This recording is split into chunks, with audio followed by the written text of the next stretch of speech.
I had to read this crap, so do you. Xenoblade Chronicles 2, my second favorite game of all time, and you all have some god-awful takes on it. Oh my god, I made a call to arms to collect and gather all of the worst hot takes that my community had to offer pertaining to Xenoblade 2. Not only did you deliver, you were calling collect. I feel like I not only made the Trojan horse, I then led it into my own city. Like, what are some of these takes? And there's so many of them, I'm gonna have to do a part 2 to this video. And if you want to see that one, make sure to leave a like and subscribe, and hit the bell icon to be notified for an upload in the future. Because don't worry, those Xenoblade 1 hot takes, that part 2 is coming back as well. And as a bit of an olive branch, after we do this video for the hot takes, the next one for the Xenoblade 1 hot takes as well, and before part 2 of Xenoblade 2 hot takes, I'll make a hot take of my own. Because I think I may have an Oppenheimer-level event hot take pertaining to Xenoblade. A take so boiling hot that it very well may cause division. The world may descend into a Mobius-esque Keves versus Agnes conflict based upon that one take alone. So stay tuned for that. But before we get there, let's don our Plague Doctor masks, grab a pillow for comfort and support, and dive into these freaking awful takes. And now normally I try to be a little bit understanding with these takes, especially with these hot take videos, because people are entitled to their own opinions and their own perspectives, and I try and respect that. I'm coming off of like a week and maybe a week and a half worth of leg pain where I've been barely able to walk. Let's just say my sympathy is at an all-time low. So you're getting Jmulls Unhinged. And normally I would save a take like this for the end to cap it all off on. But no, au contraire, mon ami. We're diving straight, head first, swan dive, into this first take by Blaze, who says, and this will hurt me to read, Pyra and Mithra should have stayed dead. They came back out of nowhere for a single scene just for the sake of a happy ending. And it completely ruined the emotional weight of their sacrifice. This is hard for me to read. Why even make them do it in the first place? It's okay, Jmulls, I can unleash after I've read the freaking take, okay? Let's focus up, let's do this. When they spend more than half of the game depressed and trying to unalive due to their destructive power, and for Rex to finally give them a purpose, just for a cheap final gut punch. Okay, thank God. I got through it, I have reached the promised land, I can respond to it now. Angels are on high singing praises right now, they're going hallelujah. Now, I've talked about this general concept before when it comes to Xenoblade 2's ending, but I completely fundamentally disagree with this notion that Pyra and Mithra should have died, and that somehow would have made the ending better. In my opinion, it would have undermined everything the game stood for. All the way, the entire game, from the beginning of the game, from Torva, the end of Torva, all the way up to the Cliffs of Moria scene, when Rex truly accepts Pyra and Mithra and becomes the master driver and unlocks his own Monado, the Third Aegis sword. That entire chunk of time, that spanned over 500 years worth of, well, I guess years. The reason Pyra and Mithra wanted to get to Elysium was to ask their father to die. They were overcome by guilt, and they believed their presence was destructive to the world. Rex comes in, grows as a person himself, Pyra and Mithra fall in love with him, but Rex gives them purpose, pulls them both back from the brink. Now, instead of wanting to die, they want to live. And then once they reach Elysium and they communicate with Klaus, they give Klaus meaning as well, because Klaus was fully absorbed into his own nihilism, his own self-hatred and guilt, believing that everything he had done was just a colossal mistake, and that everything he tried to do in atonement, or at least to try and be better, was fruitless in the end, and he was willing to co-sign the world to Malos to wipe the slate clean, because he believed that everything he had done was for nothing. All those years of creating an entire new cycle of life, wasted, in his mind. But Rex, Pyra, and Mithra are able to get through to him. They are able to say, thank you, Klaus. Thank you, Father, for giving us the life we have. It may not have been perfect, but we like this life. And that gave meaning and not justification, but it gave meaning to Klaus, as if everything he had done and struggled and toiled over wasn't for nothing. It had a purpose, some genuine benefit into the world. It may not atone for everything he had done, but it's a step in the right direction when he thought he was stagnant for all those years. And then we get the sacrifice scene, where Pyra and Mithra, in this case Numa, are willing to sacrifice themselves and now die, or at least lose all their memories and be reborn again. They are willing to do that, not out of their own nihilistic self-hatred like they were before, where they wanted to die.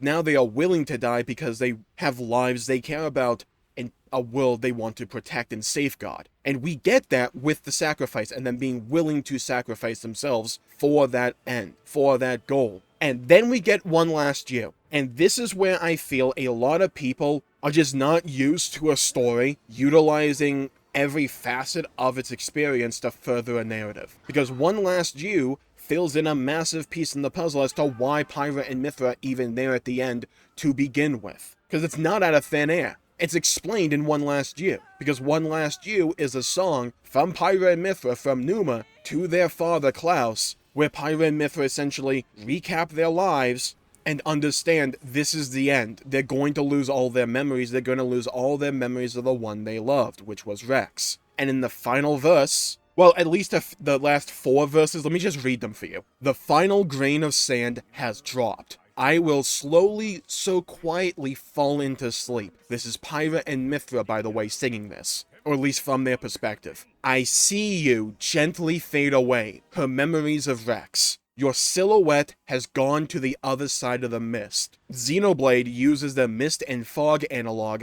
as a way to visualize someone losing their memories. They do this in Xenoblade 3 as well, with Mio's final save screen. And all the memories, with no sound, so quiet. Just like in slow motion, it moves so slowly. Just like in the final credits, we're seeing she's seeing a flashback of all of her memories. And so the last day with you was truly magical. The frozen time began to flow. At last, the longest night has gone and brought in light. She was asleep in the bottom of that ship with nothing but her guilt and self-hatred, until Rex, a shining light in the dark, comes in to bring light back into her life. I felt myself melt in the morning light. You have gifted many things to me, talking to Rex here, but I wonder if I could have done the same for you. Pyra and Mithra believe or wonder if they could give to Rex just as much as he did to them. If you would let me, I will give back a handful. If Rex would only let them, they would be willing to give him anything. If it would put a little smile on your face. The only thing they want is to see Rex happy. Now, this is where the song pivots, because Pyra and Mithra are no longer talking, or at least singing to Rex. Now, they pivot over to Klaus, their father, or in this case, God. Now, pay attention to the lyrics here. Can I ask you, God, despite all of this, could the sand glass somehow take back the time? One last time is all I ask from you. An hourglass is often used to symbolize the passage of time, and when all the sand has reached the bottom because of gravity, your time is up. What they are asking God, their father, Klaus here, is to bring that sand back up. Give them some more time. One last time is all I ask from you. Can you please spare me some time with the one man I loved? I wouldn't care how and where it should be, but I need one last time. I want to tell you how I feel inside for you. And they pivot over to Rex there at the very end. But I need one last time. Now over to talking to Rex. I want to tell you how I feel inside for you. I want you to know. Cut to Mithra at the very end, or Pyra, whoever you choose. I chose Mithra.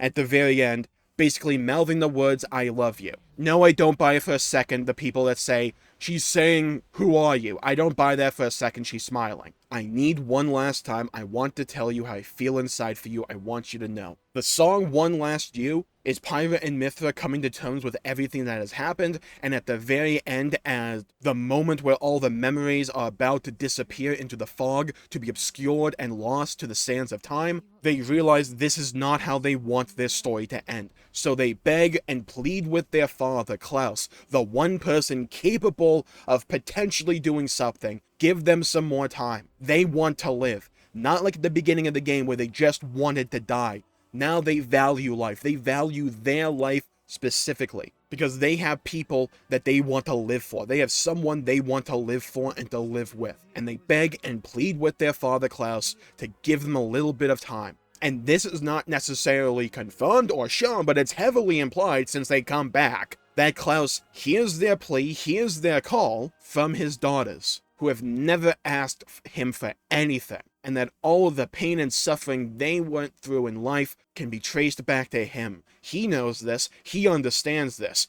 but he is now at the end of his life, at the end of his time. He is capable of doing one last thing for his daughters. To let them be happy, to live. And he only comes around to this because we convince him that everything he had went through had some meaning and gave some purpose to the world, and that people are thankful for all the effort and anguish he went through to try and take a step in the right direction. Not necessarily fully atone for what he did, but at least try to be a better person to walk a better path. We'll get back to that idea, by the way, later on when we talk about Jin. Xenoblade is a franchise that utilizes music as a part of its storytelling, as a way to fill in the proverbial blank. And to me, I've always held to the idea that if Pyra and Mithra just died at the very end because of just some random freaking collapse of the world tree, that would have been dumb and contrived. However, this way, it adds to the actual story and the theme going on about wanting to live and to try and be a better person day in and day out and to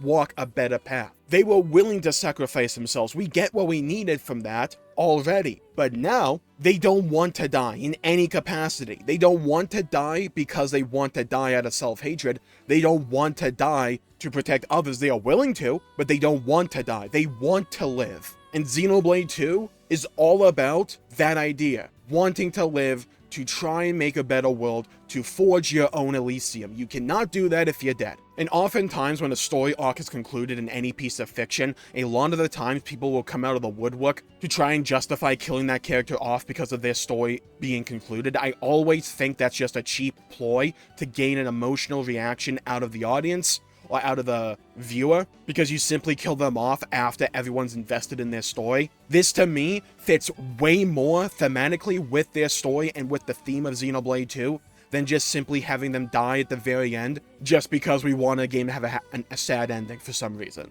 or a bittersweet one. I disagree fundamentally with that idea. To me, the ending wouldn't have worked unless they came back, because it wraps up the Klaus story perfectly, and it brings the story of Pyra and Mithra full circle to where they started out wanting to die and hating themselves and believing that they can't do any good in the world, to them believing that they can and wanting to live. It's a complete mindset change that to me makes Xenoblade 2's ending about wanting to live, to walk a better path, and choosing life over death. Okay, so I may have gone a little long with that one take. Can you tell I get passionate about Xenoblade, by the way, if you couldn't tell from the rest of this channel? But don't worry, it's not just gonna be a one take video. Oh, trust me, there were over 200 freaking comments, so let's bang out a few right now. We have Remastered Xenoblade X, first of all, True and Real, who immediately undermines my faith in humanity by saying that this game helped boost Jaws sales. Now, this is not necessarily a take, and if you don't know what this is alluding to, thank God. Use that as a sign that there is a merciful God for you. But I hate the idea that I can't disagree here, because the internet is a degenerate place sometimes, and yeah. You know what? Maybe Klaus was right before. Maybe we should have just let Malice win. We have Azure Pixel here who says, I won't lie, Azurda or Gramps felt to me like the least and kinda the most important character of the main cast. Now I think this is a case where autocorrect is a jabroni, and that they meant at least and kind of the most important character of the main cast, and I think that you can make an argument because of his impact from Torva as well as kind of being the guiding hand for Rex and essentially being his Yoda. I'm just saying though, he knew about the third Aegis sword all along, and sure, I can understand his reasoning for keeping that a secret and waiting until Rex matured and was truly capable of becoming and accepting being the Aegis's driver. I'm just saying, if I was Rex in that situation, I may have turned Gramps into a freaking chicken McNugget. That may have been a thing that I would have possibly done. The only question I have is what seasoning or sauce would I use when I fried his ass because of withholding that key piece of information until after the freaking villains won. That's just me though. We have Mercury here who says Rex's voice was perfect in Xenoblade 2. Flawless voice acting. Now, here's my take. Personally, I love Rex's voice as well. I think the direction he had for like the first half of the game wasn't the best, but I don't know. When I see the character of Rex, I can't unsee or unhear that voice coming out of Rex's head. And especially in the later half of the game, the direction overall gets way better. And I really like a lot of the time the enunciation and overall emphasis that the Rex voice actor does with certain lines. I feel that more often than not, he nails it out of the park. And there's a few scenes where just the expression and emotion doesn't match the animation, like on the Cliffs of Mortha, where he's like clearly yelling out and then just the words are like, "We'll find your place in this world." But if the animation matched his voice, I feel that would have been a freaking chef's kiss moment. I don't know, I really like his voice, personally. We have young Time Weaver who brings out and declares Torva is a well-written character despite being Akuma. So Torva is my favorite Nopon. Yeah, people get hung up on the blushy crushy thing, which we can all agree is cringe. However,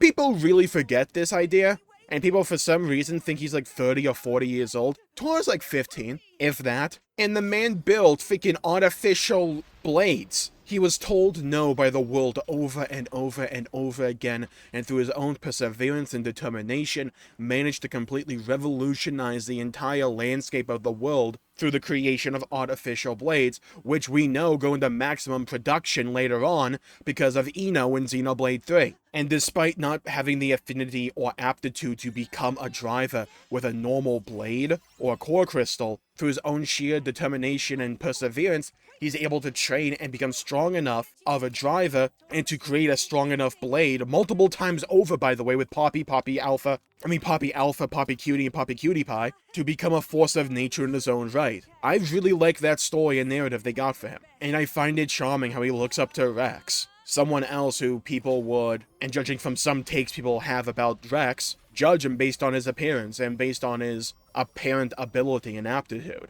But through his own perseverance, is able to overcome adversity and be a hero in his own right. I like that story with Torva. I really do. We have one last take here from Scythe Jackal who says Xenoblade 2 has the best story that is true and real. I agree fully, Xenoblade 2 for the win. But believe you me, we have a lot of other takes to get to. In a few days, we'll do the part 2 to the Xenoblade 1 hot takes. In a few days after that, I will give my global thermonuclear take regarding Xenoblade as a whole, and then after that we will follow it up with part 2 to this video, because oh my god, there were some Jin takes that I need to talk about. Oh no, Jin is my second favorite character in all of Xenoblade. I gotta defend my boy. I have to do it.